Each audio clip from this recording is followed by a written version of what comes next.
இப்ப இப்ப இப்ப பாரு, இப்ப ஐயா எடப்பாடி, மாண்புமிக்க ஐயா எதிர்கட்சி தலைவர் எடப்பாடி இந்த முக்குளத்துறவுலாம் கடும் கவத்தில் இருக்கான். ஏன்னா அம்மா சசிகலாவை விளக்கியாச்சு, எங்க அப்பா ஓபிஎஸ் தள்ளியாச்சு, ஐயா டிடிவி தள்ளியாச்சு.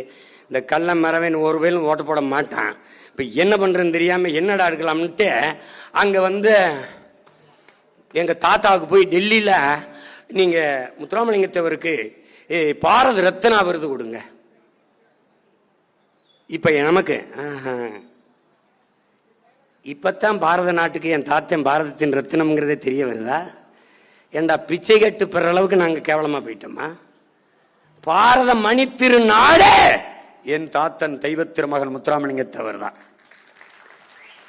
நான் என்ன கேட்கிறேன் ஐயா எடப்பாடியார்ட்ட, 4.5 ஆண்டுகள் பிஜேபி தயவுல இந்த நாட்டை முதலமைச்சரா இருந்து நீங்க ஆண்டு கொண்டு இருக்கும் போது என் தாத்தன் உங்களுக்கு நீங்க பாரத ரத்னாவா தெரியவில்லையா? அதற்கு முன்பு ஆண்ட இந்த நாட்டு தலைவர்களுக்கு அவர் பாரதத்தின் ரத்னா என்று தெரியவில்லையா? சுபாஷின் சுபாஷம் என்று அவரை தெரியவில்லையா? சுபாஷுக்கு 2 கரமும் கொடுத்தேன் மண்ணின் விடுதலைக்கு வீர முழக்கமிட்ட மறவன் என்று உங்களுக்கு தெரியவில்லையா? அவன் சொன்ன ஒற்றை வார்த்தைக்காக 1000 வீர மறவர்கள் சுபாஷின் படையிலே சேர்ந்தார்கள் என்ற வரலாற்றை நீங்கள் அறிந்ததில்லையா? இப்போதுதான் அவர் பாரத ரத்னா என்று தெரிகிறதா? இந்த பசப்பு, இந்த இனிப்பு ஏமாற்று வேலைகளை எத்தனை காலத்திற்கு நீங்கள் செய்வீர்கள்?